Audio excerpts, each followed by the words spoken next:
What's up, guys? This is Tim with ENT Collectibles, and I'm here with Alex Lee. What did you do today, man? I got 35th place at the NAWCQ. I played the Ritual Light and Darkness deck with the branded cards. So two cards we played are obviously the Rituals. They were probably really insane. They were really good. Mini Towers, add some cards to reuse, banish face down on summon as the interruption can interrupt on your opponent's turn with these. 3 Griffos, quick effect on either player's turns, set the trap, can be used this turn. If you pair it with some of the other hand traps and other cards that I'm going to show, you have some turn 0 plays. Another starter is Black Chaos. Not as good, runs into Ogre and some of the more other hand traps like Droll. But this is a bigger, crazy towers, non-target banish 2, carried a lot of the games on the crackback for me. We were on 2 of the Skull Archfiend of Chaos, really good Graveyard Disruption, great starter to send off of the Mind Shuffle to add these. And it pairs well with, I am playing the 2 Celtic Mystic. I think I could probably get away with just playing the 1, but drawing 3, discard 2, fix the hand quite a bit, and then making into a Dark Chaos Angel helped win some of the boards as well. Some of the decks just don't have a good out to it, other than like Fallen and Virtuous. If they're popping my Chaos Angel with that, then I'm okay with that. For the branded cards, we are playing the 2 Fallen of White and the 1 Fallen of Albaz, and then the 1 Ecclesia. Really good cards. The synchro cards we were making most of the time was the 3 Champions Sword Soul, the 3 Champions. That's going to just search us the Farah most of the time. If I have most of the setup going, I am searching this as an alternative way to interact with the board. Places a higher than level 7 monster on the board, I steal a card, pretty good interaction. And then if they can't out this on the crackback, I can just add it with the Mind Shuffle and then reuse it again. The 1 bridging piece, I am playing the Crimson King, so I am playing the Soul Resonator to bridge some of the engines together. So if I only open this or Branded in High Spirits, the Crimson King will help me get to here to add the Fiend, and then this is just going to get me into the combo. Hand traps we were playing, Fedralis, this card was insane. Most of the time I was seeing this, I was winning. If I saw this and this, it was in a pretty good spot. This sending some of the extra deck targets, I'll show in a second, really helped break some of the boards and interrupt the opponent.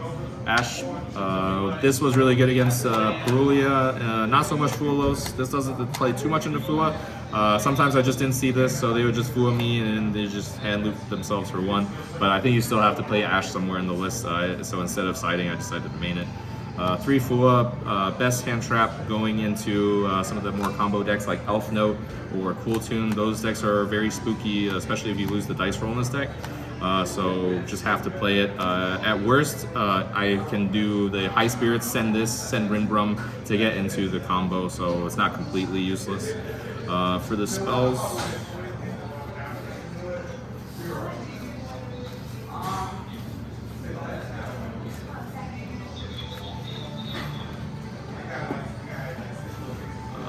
alright, I'm a little wussy, so I played 2 of the Ritual spell. You probably could get away with 1, I'm just not that good at the game. The Ragged Records of Rights, this card was pretty insane. This pretty much just reveals this to search any of the archetype cards that you need. Most of the time it was probably Griffo, if not I was searching Black Chaos, so I didn't have to waste the Mind Shuffle ad for it. Black Chaos plus this, you're just winning all the games. The 3 Branded High Spirits, the recursion is kind of nice. Also, it's a free send. This pairs well with the Farah sometimes, so instead of having the Mind Shuffle discard the Farah, I can just Branded High Spirits the Farah once it's in my hand, so I can have an additional interruption instead of having to force it off of the Mind Shuffle. 2 Fallen and Virtuous. I'm playing 42 cards in the list, so I did cut down on 1 of the Fallen. Theoretically, you can just loop this back with the Ritual Black Chaos monster, so it's not the end of the world. 2 Super Poly, ended up cutting 1 of these down as well. I'm not playing Theseus, the boat, for my Cool Tune matchup. Maybe I should, but this was okay when I saw it. It was a fine card. And then the 1 Call By, not once per turn, really good if I saw it. My turn 1 into hand traps, and then the Ritual just adds this back. It's pretty insane. They're probably losing from there. Again, I'm a wussy, so I played the 2 mind shuffles. Probably could get away with 1, but like I said, not that good at the game. So that is the main. Awesome. Was there anything that you would change after?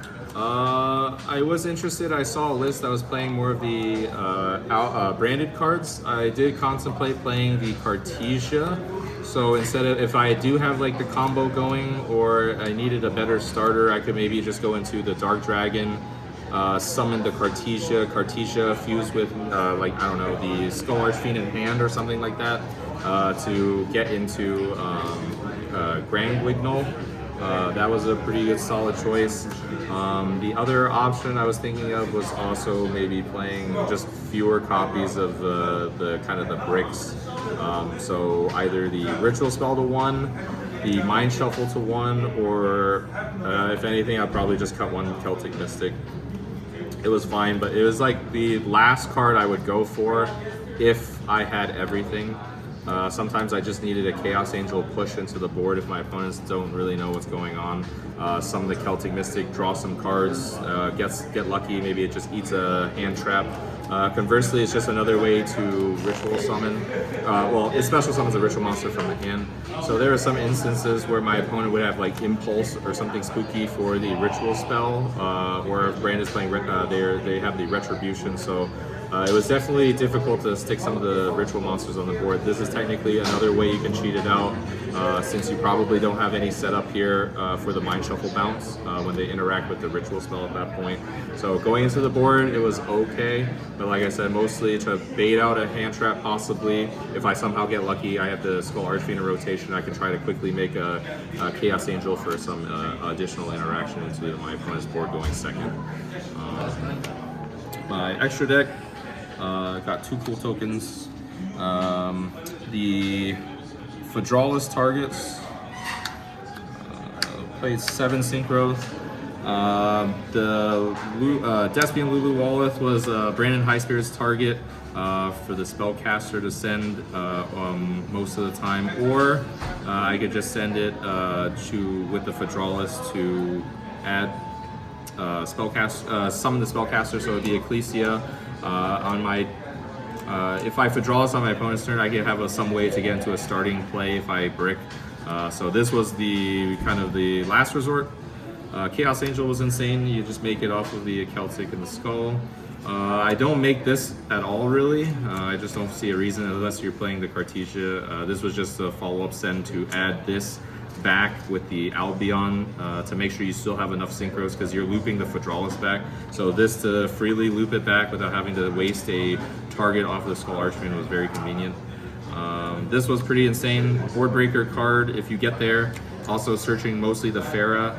Once you commit to the Farah and then you have the Griffo, Mind Shuffle, send search, and then send the Pharaoh is really, really good. The Crimson King was the bridge with the Soul Resonator. Instead of making this, if I don't have the a start, I make this, normal summon the Soul and search for the Griffo. Packbit was the flex choice. It was either this or another super poly target. I decided for Packbit. It was really, really good at interacting the board that Malong might not be as good. So my theory was with the Cool Tune deck is that if they have like start with Synchro Overtake, because they always have it, they have multiple ways to additional normal summon anyway, so Malong was kind of not great. So I tried to push some of the monsters back into the spell trap zone. This won me a game because I managed to Packbit a B2B, and it just won me the game on the spot. But theoretically, if you dump the Skull Archfiend off of the Packbit, it's pretty crazy. Malong was just a generic option, generic send most, like 80% of the time. You can also send that Summon Skull card with it too. Yeah, the Archfiend. Yeah, be a starter, pseudo. Yeah. The other, the fusions I played. So Quiritus, another Brandon High Spirit's target. I never summoned this off of the Grand Wignall, but theoretically you could. But this was sending off of the Skull Archfiend, so Skull Archfiend with the Brandon High Spirits, or if you just randomly have an extra Griffo, sometimes you can just send this as well. Grand Wignall was, oh, did I say the Despian Quiritus? This was just a good send off of the Brandon High Spirits.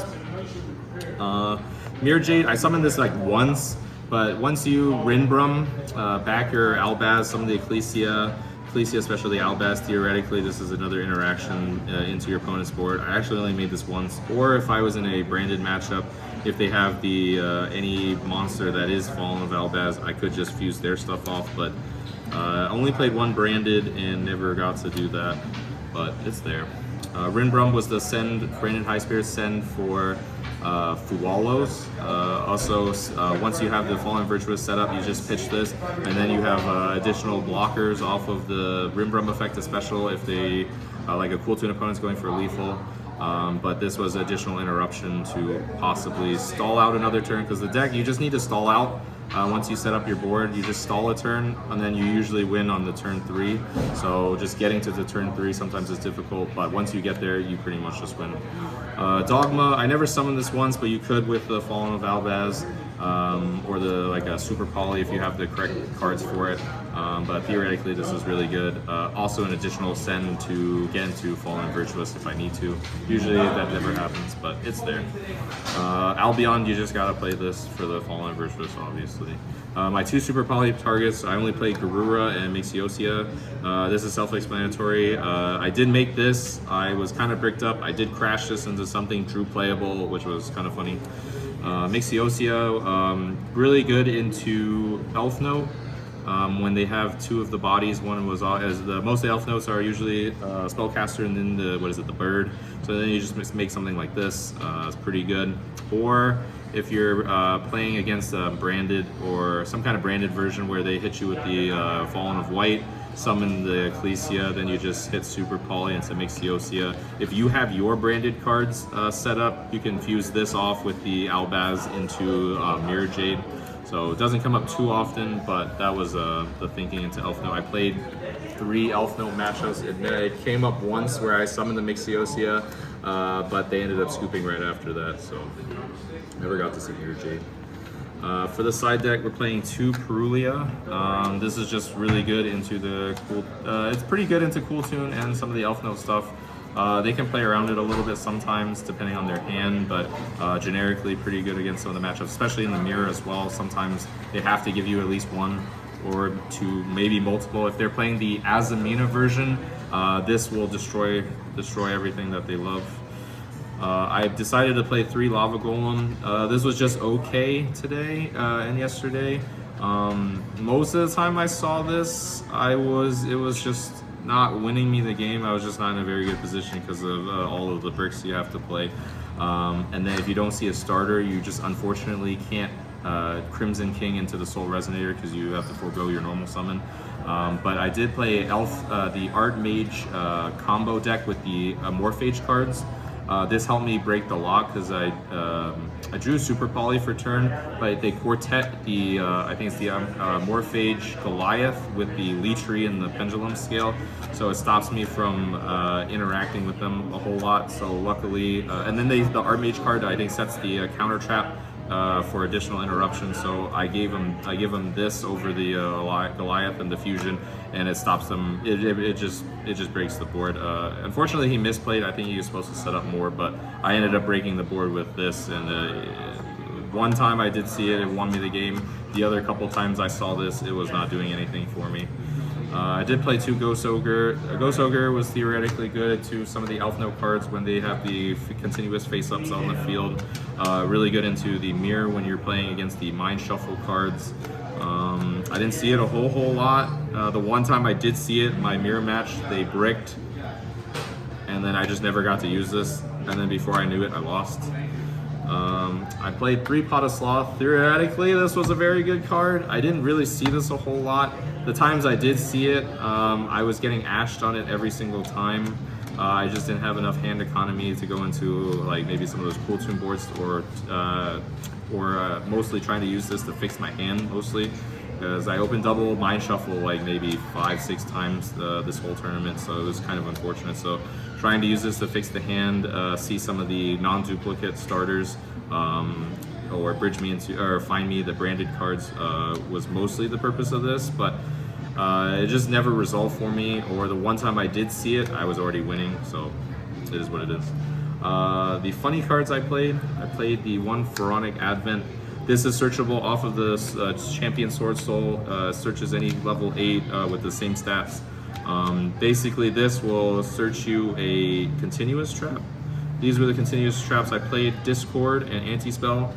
Discord insanely good into all of the 5 Cool Tune matches I played and the 3 Elf Notes I played, so this came up pretty good.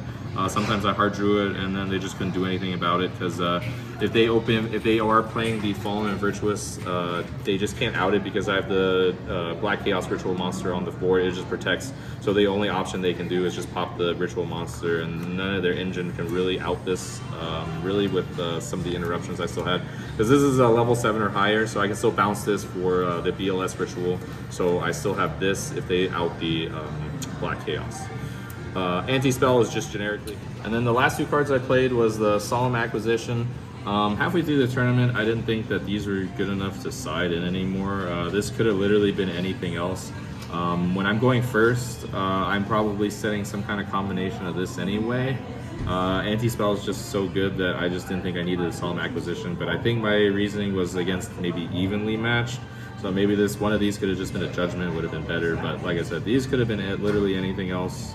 It could have been a third, but yeah, so I didn't really side these in halfway through the towards the latter half of the tournament. I just stopped siding these in. I just didn't think these did any more, and I didn't want to side out any more engine. I just needed as much engine as possible to just see playable half the time, so I actually stopped siding this in halfway through. But this is the side deck, and that's all there is to it. All right, man. Well, congrats on this is your first Premier Top. Yeah, first top. That's awesome. Premier top, yeah. So. Any shout outs? Shout outs to my locals and all my friends, everyone I travel down with, all the people I play with at Underground Card Zone and at VGMA.